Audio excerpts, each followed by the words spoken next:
단 한 번의 무례함이 20년 직장 생활을 무너뜨릴 줄 누가 알았겠습니까? 안녕하세요. 오늘은 삶에서 가장 중요한 교훈 중 하나를 전해드리려 합니다. 바로 적을 만들지 않는 삶의 지혜입니다. 우리는 모두 매일 수많은 사람들과 마주합니다. 직장 동료, 이웃, 친구, 가족. 이들과의 작은 갈등이 어떻게 인생 전체를 바꿔놓을 수 있는지 다음 사연들을 통해 보여드리겠습니다. 에피소드 1 신입사원의 복수. 김철수 씨, 52세. 대기업 과장으로 승진한 지 얼마 안 된 때였습니다. 철수야, 신입사원 교육 좀 맡아줄래? 부장님의 부탁이었지만 내심 귀찮았습니다. 그때 들어온 신입사원이 박민준 씨, 26살. 명문대 출신의 영어까지 유창한 인재였죠. 선배님, 제가 맡을 업무가 뭔지 궁금합니다. 김철수 씨는 이때 치명적인 실수를 했습니다. 업무. 우선 복사나 심부름부터 배워야지. 요즘 애들은 참 성격이 급해. 민준 씨의 표정이 굳어졌습니다. 그 후 3개월 동안 김철수 씨는 민준 씨를 철저히 무시했습니다. 회의에서 의견을 말하면 아직 배울 게 많다고 잘랐고, 중요한 프로젝트 제안에는 너 회사 다닌 지 몇 개월 됐다고 프로젝트야라며 코웃음을 쳤습니다. 하지만 민준 씨는 포기하지 않았습니다. 혼자 야근하며 완벽한 프로젝트 자료를 만들어냈고 부장님이 이를 보고 깜짝 놀랐습니다. 민준 씨, 이거 정말 잘했네. 바로 팀장급 프로젝트로 올려야겠어. 김철수 씨는 그때 깨달았습니다. 자신이 얼마나 큰 실수를 했는지를. 3년 후 충격적인 일이 벌어졌습니다. 박민준 씨가 김철수 씨의 직속 상사가 된 것입니다. 철수 씨, 제 사무실로 와주세요. 민준 씨의 책상 위에는 파일 하나가 놓여 있었습니다. 3년 전부터 시작된 김철수 씨의 모든 말과 행동이 기록되어 있었죠. 복사나 심부름부터 배우라고 하셨죠? 회사 다닌 지 몇 개월이나 됐다고 프로젝트를 맡냐고도 하셨네요. 앞으로 철수 씨는 신입사원들 교육 담당입니다. 그것도 복사와 심부름 교육만요. 그날부터 김철수 씨의 지옥이 시작됐습니다. 52살의 나이에 매일 아침 신입사원들에게 복사기 사용법을 가르쳐야 했습니다. 동료들 사이에서는 완전 좌천됐다. 온갖 잡일은 다 하고 다닌다며 누가 보면 신입사원인 줄 알겠어라는 얘기가 퍼졌고 승진에서도 완전히 배제되었습니다. 김철수 씨는 우울증에 걸렸고 가정도 흔들렸습니다. 단 한 번의 무례함이 20년 직장 생활을 무너뜨린 것입니다. 에피소드 2 친구의 배신. 이영희 씨, 48세 주부. 20년 넘게 단짝 친구였던 최순자 씨와의 이야기입니다. 영희야, 우리 애 학원비 좀 빌려줄 수 있어? 순자 씨가 500만 원을 빌려달라고 했고 영희 씨는 선뜻 빌려줬습니다. 다음 달에 꼭 갚을게라는 약속과 함께. 하지만 6개월이 지나도 순자 씨는 돈 이야기를 꺼내지 않았습니다. 영희 씨 집에도 급한 일이 생겨 돈을 갚으라고 했지만 순자 씨는 차가운 반응을 보였습니다. 아, 그때 빌려준 돈? 미안해, 아직 내가 여유가 없어. 화가 난 영희 씨가 실수를 했습니다. 그럼 언제 갚을 건데? 친구 사이에 차용증도 없이 빌려준 내가 바보였어. 이래서 친구끼리 돈 거래하지 말라고 하는 거구나. 순자 씨는 자존심이 상해 화를 내며 나가버렸고 며칠 후 충격적인 일이 벌어졌습니다. 부녀회에서 순자 씨가 거짓말을 퍼뜨린 것입니다. 내가 급해서 영희 씨한테 돈을 좀 빌렸었는데 이제 이자까지 달라고 하네요. 소문은 눈덩이처럼 커졌습니다. 친구한테 이자까지 받는다. 돈 앞에서는 우정도 없나 봐. 영희 씨는 아파트에서 왕따가 되었고 아이들까지 친구들한테 너희 엄마 욕심쟁이라며? 라는 말을 들어야 했습니다. 그저 어려운 친구에게 돈을 빌려준 것뿐이었지만 결국 영희 씨는 20년 살던 집을 떠나야 했습니다. 이사 가는 날 순자 씨가 찾아와 무릎을 꿇고 사과했지만 이미 너무 늦었습니다. 에피소드 3. 이웃의 원한. 박대수 씨, 56세. 15년째 같은 아파트에 사는 성실한 회사원이었습니다. 문제는 옆집 김정옥 씨 집 쌍둥이 아들들이 매일 밤 10시가 넘어도 쿵쿵거리며 뛰어다니는 것이었죠. 한 달을 참고 지내던 박대수 씨가 정중하게 찾아갔습니다. 아이들 뛰는 소리가 좀 크네요. 무슨 지진 난 것도 아니고 밤에는 조용히 좀 해주셔야 할 것 같은데요. 하지만 김정옥 씨의 반응은 예상과 달랐습니다. 애들은 원래 다 뛰어놀면서 크는 거죠. 그리고 우리 애들은 9시에 자는데요. 완전히 거짓말이었습니다.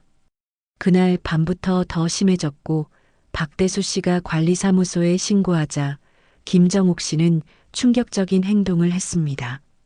박대수 씨를 명예훼손으로 고소한 것입니다. 6개월 동안 법정을 다니며 변호사 비용을 쓴 박대수 씨. 재판에서는 승소했지만 이미 아파트에서는 문제적 이웃으로 찍혀 있었습니다. 아이들까지 문제 삼촌이라고 불렀죠.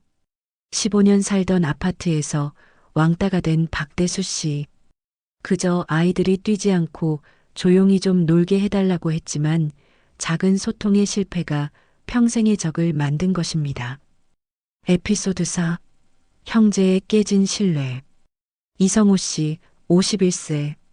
2살 터울 형과는 평생 우애 좋게 지내왔습니다. 그런데 3년 전 아버지께서 뇌경색으로 쓰러지셨습니다. 수술비 2천만 원이 필요했고 형제는 반반씩 내기로 했습니다. 성호 씨는 바로 다음 날 적금을 해약해서 돈을 준비했지만 형은 회사에서 대출받아야 해서 시간이 걸린다며 미뤘습니다. 결국 성호 씨가 2천만 원을 모두 내고 수술을 진행했습니다. 하지만 6개월이 지나도 형은 돈을 주지 않았습니다. 그러던 어느 날 형의 집 앞에서 새 외제차를 발견했습니다. 집 안에는 새로 산 대형 TV와 고급 가전제품들이 있었습니다. 돈이 없어서 병원비를 못 준다더니 새 차는 어떻게 산 거지? 성호 씨가 직접 물었습니다. 형, 솔직히 말씀해 주세요. 줄 생각이 없는 거죠? 말다툼이 시작되었고 결국 큰 소리가 났습니다. 그날 이후 형제는 연락을 끊었습니다. 3년이 지난 지금까지도 돈 문제로 가족이 깨진 가장 아픈 사연입니다. 이 모든 이야기들의 공통점은 무엇일까요? 모두 작은 실수에서 시작되었다는 점입니다. 김철수 씨는 단 한 번의 무례함으로 20년 직장 생활을 잃었습니다. 영희 씨는 화를 참지 못해 20년 우정을 파괴했습니다. 박대수 씨는 소통 부족으로 평생의 적을 만들었고 성호 씨는 형에 대한 신뢰가 배신으로 돌아왔습니다. 그렇다면 어떻게 해야 했을까요? 김철수 씨가 신입사원을 무시하지 말고 제대로 가르쳐줬다면 평생의 든든한 후배를 얻었을 것입니다. 실제로 한 대기업 부장님은 신입사원에게 이렇게 말했다고 합니다. 내가 나의 마지막 후배다. 내가 가진 모든 것을 가르쳐 주겠다. 그 신입사원은 지금 그 부장님의 든든한 후원자가 되었습니다. 영희 씨도 친구에게 화를 내지 말고 차근차근 대화했다면 어땠을까요? 순자야, 나도 급한 일이 생겼어. 언제쯤 갚을 수 있을지 계획을 세워보자. 이렇게 접근했다면 우정을 지킬 수 있었을 것입니다. 살면서 우리가 지켜야 할 6가지 원칙이 있습니다. 첫째, 감정보다 이성을 앞세우기. 화가 나거나 당황했을 때는 24시간 기다리세요. 하루 지나면 다른 해결책이 보입니다. 둘째, 상대방의 입장에서 생각하기. 저 사람은 왜 저럴까? 를 먼저 생각해 보세요. 나쁜 의도가 아닐 수도 있습니다. 셋째, 작은 문제를 크게 키우지 않기. 사소한 갈등이 생기면 즉시 해결하세요. 시간이 지날수록 해결하기 어려워집니다. 넷째, 말 한마디를 신중하게. 한번 내뱉은 말은 되돌릴 수 없습니다. 특히 모독적인 말은 절대 하지 마세요. 다섯째, 돈 문제는 명확하게. 가족이나 친구라도 돈 거래는 투명하게. 서로의 기대치를 분명히 하세요. 여섯째, 신뢰는 쌓기 어렵고 깨지기 쉽다. 한번 깨진 신뢰는 회복하기 매우 어렵습니다. 평소에 신뢰를 쌓는 행동을 하세요. 하지만 늦었다고 생각할 때가 가장 빠른 때입니다. 김철수 씨의 반전 이야기입니다. 3년 동안 괴로워하던 김철수 씨가 마침내 용기를 냈습니다. 박민준 과장을 다시 찾아가서 진심으로 사과했습니다. 3년 전 처음 만났을 때부터 지금까지 제가 얼마나 어리석었는지 깨달았습니다. 과장님을 무시하고 무례하게 대한 것 정말 죄송합니다. 민준 씨도 마음이 움직였습니다. 사실 저도 너무 심했나 싶었습니다. 하지만 3년은 좀 길었네요. 6개월 후 김철수 씨는 원래 업무로 복귀했습니다.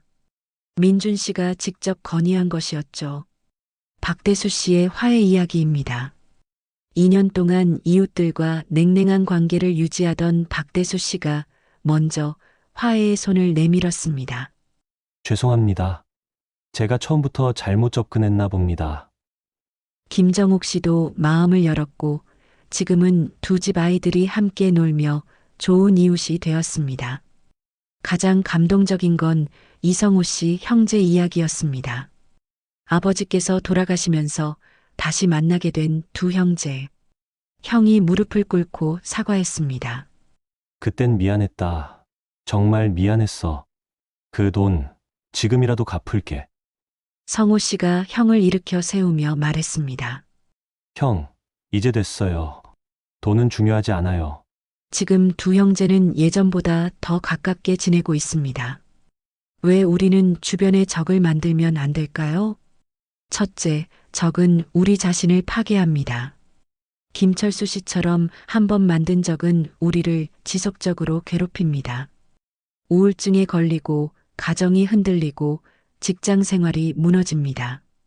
적을 만드는 순간 우리 자신이 가장 큰 피해자가 됩니다. 둘째, 고립이 시작됩니다. 영희 씨처럼 한 사람과의 갈등이 전체 공동체에서의 고립으로 이어집니다. 소문은 눈덩이처럼 커지고 우리는 점점 외로워집니다. 인간은 사회적 동물인데 고립은 죽음과 같습니다. 셋째, 기회를 잃습니다. 세상은 생각보다 좁습니다. 오늘의 신입사원이 내일의 상사가 되고 오늘의 이웃이 내일의 중요한 인맥이 될 수 있습니다. 적을 만드는 것은 미래의 무수한 기회를 차단하는 것입니다. 넷째, 마음의 평화를 잃습니다. 박대수 씨처럼 갈등 상황은 우리의 마음을 계속 괴롭힙니다. 잠도 못 자고 스트레스에 시달리며 일상의 행복을 느낄 수 없게 됩니다. 평화로운 마음은 인생에서 가장 소중한 자산인데 이를 스스로 포기하는 것입니다. 다섯째, 가족에게까지 피해가 갑니다. 이성호 씨 형제처럼 우리의 갈등은 가족 전체에 영향을 미칩니다. 아이들이 상처받고 배우자가 고통받습니다. 한 사람의 잘못된 선택이 가족 전체의 불행을 만드는 것입니다. 여섯째, 부메랑처럼 돌아옵니다. 우리가 만든 적은 반드시 우리에게 되돌아옵니다. 그것도 예상치 못한 순간에 더 큰 힘으로 말입니다. 윤기철 씨처럼 한순간의 분노가 30년 쌓아온 모든 것을 무너뜨릴 수 있습니다. 일곱째, 후회는 평생 갑니다.